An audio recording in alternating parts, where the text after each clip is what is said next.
Could a strange substance found by a southwest Arkansas man be part of a government test?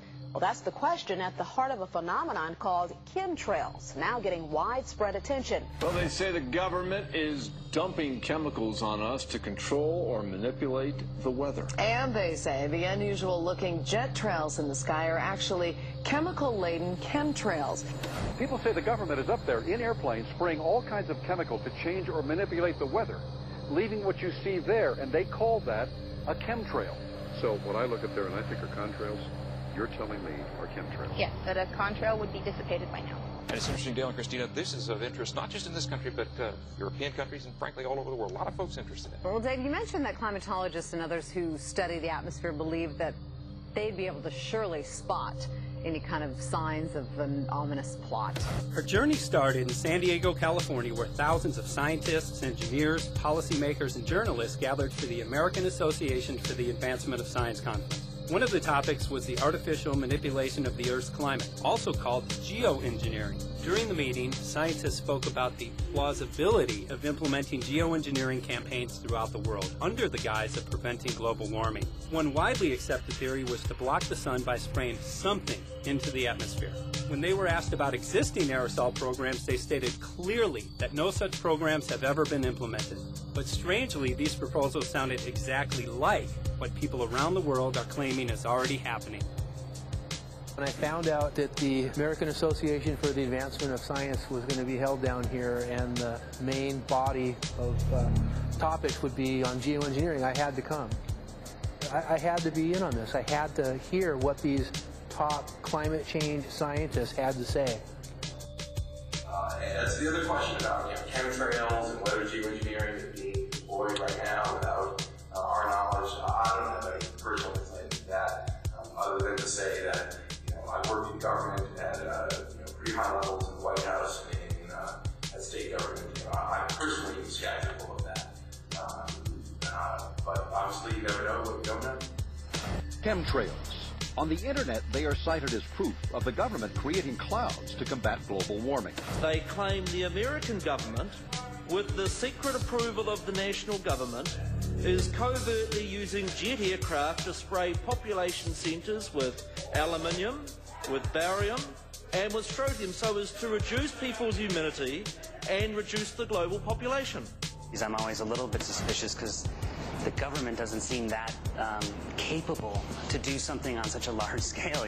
That is not rain, that is not snow. Believe it or not, military aircraft flying through the region dropping chaff. Small bits of aluminum, sometimes it's made of plastic or even talicized paper products, but it's used as an anti-radar issue, and obviously they're up there practicing. Now, they won't confirm that, but I was in the Marine Corps for many years, and I'll tell you right now, that's what it is. What happens here, military jets, some come out of Key West Air Force Base, and they move off into the atmosphere, and they drop mylar strips. Some could be a little wider, some are small glass fibers that are coated in aluminum. And what the Air Force does is they take their military jets and they dump these out of the aircraft, they fall into the atmosphere, and some take as much to a day to fall down. This is inevitably military or something going on. The government, the Air Force, you see this kind of a pattern like this, you can rest assured there's something going on. They're actually little bitty magnetic and little bitty strips of, whether it's aluminum. No, it's a nuisance to you and I to determine what's real and what's not, but it looks like it is a life-saving operation there for the military. The apparent motive behind this conspiracy theory is one world government. Order, I cannot hear. Mr. Speaker, I want to assure the House that both my ministry and my colleague, the Minister of Health, who have received correspondence on this issue, that this conspiracy theory does not have an iota of truth, and that the trails observed from aircraft simply come from jet engines. Question number 9. Order.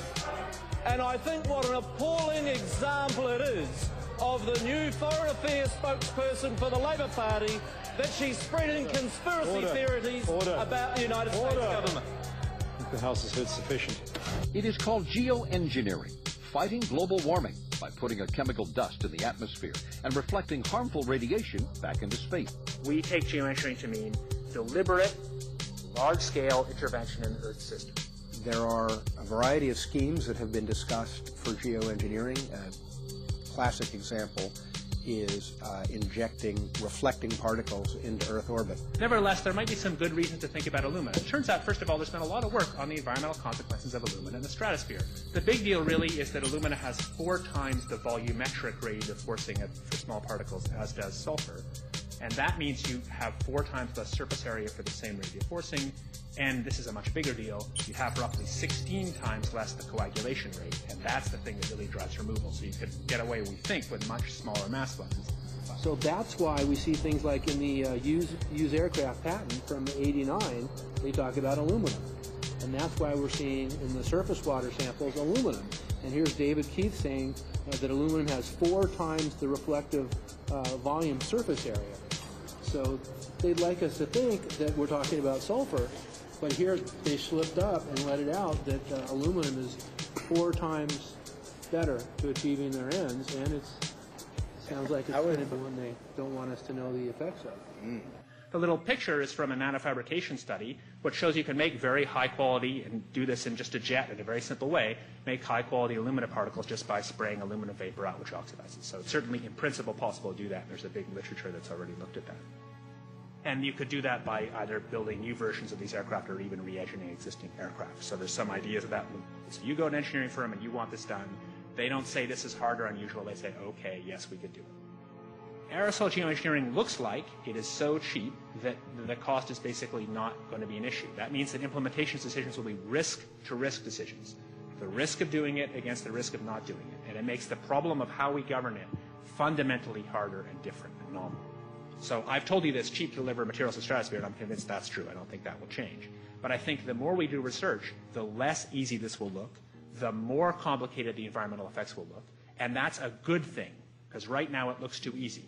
So I think that if we do more research, we're likely to find out that it's harder and more complicated than we thought, and that the side effects are harder to manage. And that's a healthy outcome that will make it easier to do the management. Of course, the opposite reaction is possible.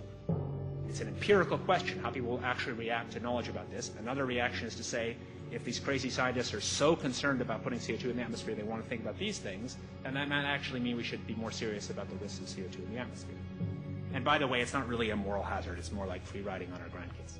And by the way, it's not really a moral hazard. It's more like free riding on our grandkids. Numerous air quality studies, including from CARB, California Air Quality Resource Board, have named submicron-sized particulates as being particularly harmful for human respiration. Through all the discussions today, I have not heard any mention of this fallout, and has this been studied, and also the effects of a highly reactive metal like aluminum on toxifying soils and waters? The question is, what would be the effects of these materials on human health if they came down into the stratosphere, in particular small particles and aluminum? So the collaborators of mine working on the aerosol scheme are actually folks from Carnegie Mellon who focused on human health impacts. And while we haven't published it, that was the very first thing we did, was do the order of magnitude calculation in level pencil and paper, but with an expert on human health impacts about whether there could be an issue. And for aluminum or other particles, there are a lot of toxicological things that need to get looked at seriously. But if you're just thinking about the sheer number of particles and the human health impact of small particles, the answer is, well, we haven't published it. That was the first thing we looked at with some of the leading experts who do epidemiological research on human health impacts, and it's not even close to being an issue. Clarify, so 10 megatons of aluminum dumped into the atmosphere would have no human health impact. So let me be more careful here. To separate out the toxicological, so the alumina we've only begun to research and published nothing. Alumina we've only begun to research and published nothing.